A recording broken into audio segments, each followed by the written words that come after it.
Hello दोस्तों, स्वागत करता हूं आपका एक बार फिर से अपने यूट्यूब चैनल आर के क्लासेज में। दोस्तों, आज के टॉपिक में मैथमेटिक्स में हमने शामिल किया हुआ है द्विघात समीकरण। दोस्तों, जैसा आप लोगों ने देखा होगा कि थंबनेल में ये कक्षा 10 की मैथमेटिक्स है। इसमें दोस्तों द्विघात समीकरण में जो आपका विविध प्रश्नावली है उसमें आप देखेंगे तो इस टाइप के क्वेश्चन बहुत से मिल जाते हैं। यहाँ पे दोस्तों काफ़ी ज़्यादा समस्या होती है ऐसी सवालों को लगाने में, लेकिन दोस्तों ये जो क्वेश्चन है ये आपके एग्जाम में बहुत ज़्यादा पूछे भी जाते हैं। ऐसे में दोस्तों मैं यहाँ पर जो लेके आया हूँ तरीका वो बिल्कुल भी आसान होगा। निश्चित तौर पे आप लोगों के बिल्कुल आसानी से समझ में आ जाएगा। इसलिए आप लोग यहाँ पे आ चुके हैं, वीडियो पे क्लिक किए हैं तो लास्ट तक का देखिएगा ताकि इस सवाल के किसी भी स्टेप को आप लोग मिस ना कर सकें। तो आइए देखते हैं सवाल क्या दिया गया है, कैसे इसको सॉल्व करना है।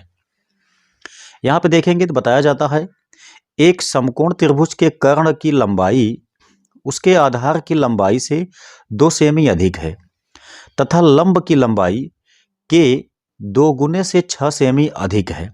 त्रिभुज की भुजाएं ज्ञात कीजिए।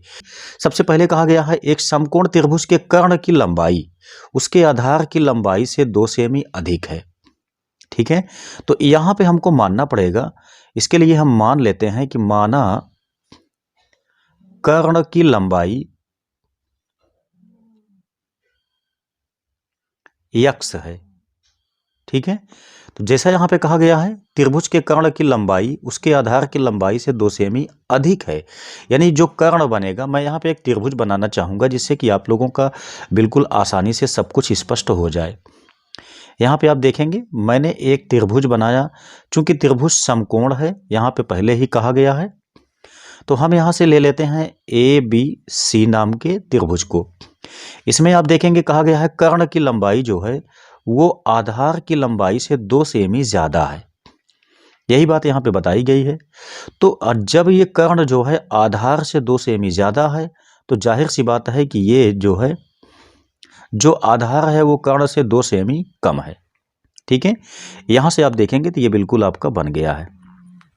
मतलब यहाँ से हम लिख सकते हैं तो आधार की लंबाई x-2 होगी। वहीं दोस्तों आप देखेंगे तो यहाँ तक ये चीज़ हो चुका है। अब इसके बाद आप देखते हैं यहाँ से तो कहा जाता है कि लंब की लंबाई के 2 गुने से 6 सेमी अधिक है। दोस्तों यहाँ पे आप देखेंगे तो लंब की लंबाई कितना है ये बात बिल्कुल भी नहीं पता है, लेकिन कहा गया है ये जो कर्ण है ये लंब की लंबाई के दुगने से 2 सेमी ये ज़्यादा है। मतलब इसका ये हुआ कि कर्ण की लंबाई जो है वह लंब की लंबाई हम यहाँ से मान लेते हैं लंब की लंबाई। ठीक है, इसके यानी लंब की लंबाई के 2 गुने से 6 सेमी ज़्यादा है कौन? कर्ण की लंबाई। तो मतलब ये हुआ कि यहाँ पे हम मान लेते हैं कि कुछ भी मान लेते हैं कि BC ये लंब है तो लंब की लंबाई का 2 गुना प्लस 6 जितना होगा वो फाइनली किसके इक्वल होगा? वो x के इक्वल होगा, मतलब कर्ण के इक्वल होगा। तो हमने क्या काम किया, कर्ण की लंबाई को हम क्या माने हैं, यहाँ पे आप देखेंगे तो x माने हुए हैं। तो हम इसके स्थान पे x लिखेंगे। ये आपका जो 2 है इंटू लंब की लंबाई, यहाँ पे मैं लिख देता हूँ लंब की लंबाई प्लस 6 इतना आपका दिया गया है। तो प्लस 6 को सबसे पहले आप ले जा करके इसमें घटा दीजिए। ठीक है, यहाँ पे आपका बचा क्या चीज़, 2 गुणे लंब की लंबाई, ये आपकी बची हुई है। तो हम क्या काम करते हैं, लंब की लंबाई को निकाल लेते हैं। लंब की लंबाई क्या हो जाएगी, यहाँ से आप देख सकते हैं 2 से यहाँ पे भाग हो जाएगा, मतलब x-6/2 हो गया। ठीक है, फाइनली आप यहाँ पे देखेंगे तो जो आपका लंब की लंबाई निकल के आई हुई है वो कितना आई हुई है, x-6/2 आई हुई है। अब आप यहाँ से देख सकते हैं कि ये आपका त्रिभुज ABC है। जैसा कहा गया था कथन में उस हिसाब से हमने यहाँ पे त्रिभुज की तीनों भुजाओं को ज्ञात कर लिया है। दोस्तों ये आपका जो ज्ञात है ये यक्ष के पदों में है। अब आप लोग जानते हैं कि जब त्रिभुज की तीनों भुजाएं यक्ष के पदों में ज्ञात हो चुकी हैं, तब अब हम यहाँ पे समकोण त्रिभुज का जो नियम होता है पाइथागोरस प्रमेय का, उसको हम यहाँ पे लगा सकते हैं। ठीक है, इसमें आप लोग जानते हैं कि AC का स्क्वायर इक्वल होता है AB का स्क्वायर प्लस BC का स्क्वायर, मतलब लंब का जो कर्ण का स्क्वायर इक्वल होता है लंब के स्क्वायर प्लस आधार के स्क्वायर के। ठीक है, तो इस हिसाब से आप देखेंगे तो AC का मान यहाँ पे आप देख लीजिए, AB का मान देख लीजिए x-2 है, BC का मान आप देखेंगे तो x-6/2 दिया गया है। ये सभी वैल्यू को हम पाइथागोरस की इस प्रमेय में पुटअप कर देते हैं। तो AC के स्थान पे हम लिखेंगे x, तो ये हो जाएगा x²। वहीं AB के स्थान पे हम लिखेंगे x-2, इतना बन गया, प्लस BC के स्थान पे हम लिखेंगे x-6/2 का होल स्क्वायर। तो ये फाइनली आपका पाइथागोरस की प्रमेय से ये संबंध आपका बन के आ जाता है, जहाँ से कि आपको इसी को सॉल्व करके x की वैल्यू को निकालना है। तो इसमें हम देखते हैं तो ये अकेला है, इसको हमने ऐसे लिखा। यहाँ पे देखते हैं x-2 का होल स्क्वायर है, तो इसको हम a-b के होल स्क्वायर से तोड़ देते हैं।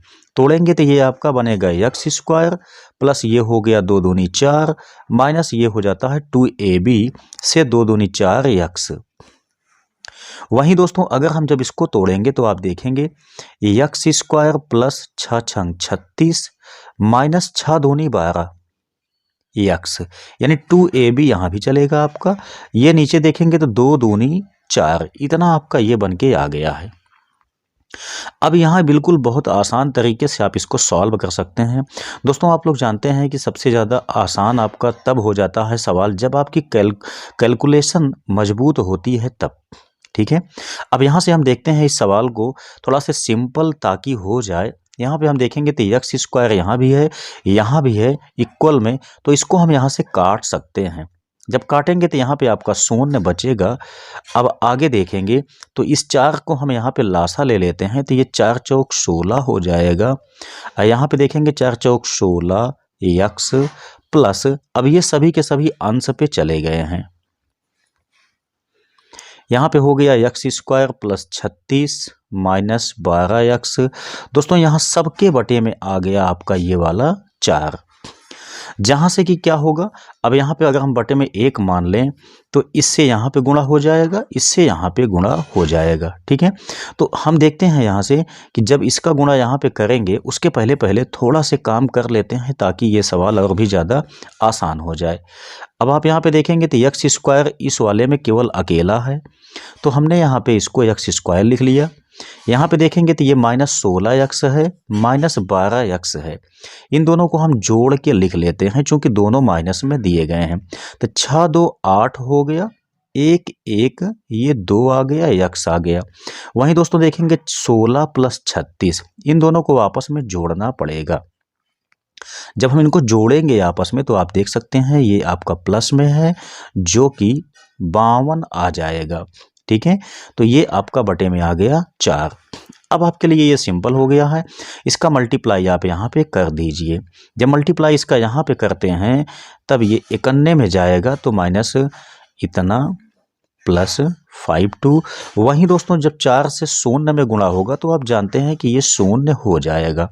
ठीक है, तो अब इसको हम द्विघात ये बन गया है, इसको हम गुणनखंड विधि से सॉल्व कर लेते हैं।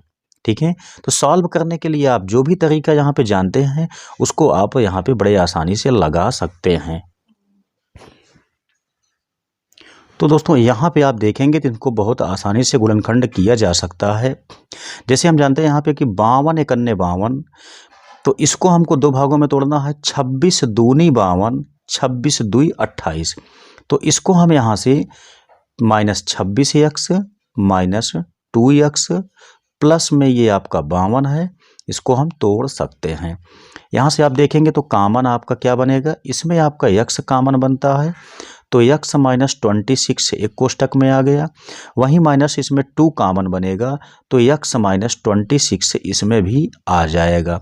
फाइनली दोस्तों आप लोग देखेंगे यहाँ पे तो जो आपका एक कोष्टक में बनेगा यक्स माइनस 26, अगले कोष्टक में बनेगा यक्स माइनस 2, ये शून्य हो गया। अब हम जब यहाँ से मान निकालेंगे तो यक्स का मान जो है एक 26 आएगा, एक आपका 2 आएगा। ठीक है, अब ध्यान से बात को आप समझेंगे कि कैसे हम भुजाओं को निकालें। तो आप ध्यान से यहाँ पे समझने की कोशिश कीजिए कि जब भुजा आपकी यहाँ पे आई हुई है 26 या 2, जब हम भुजा को 26 मान के चलेंगे तब आपके यहाँ त्रिभुज की तीनों भुजाएं क्या क्या निकलेंगी।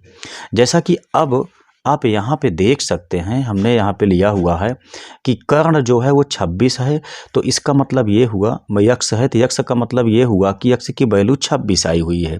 ठीक है, वहीं जो आपका आधार आएगा यानी कि कर्ण आपका कितना आ गया 26 आ गया, आधार आप देखेंगे तो कितना आएगा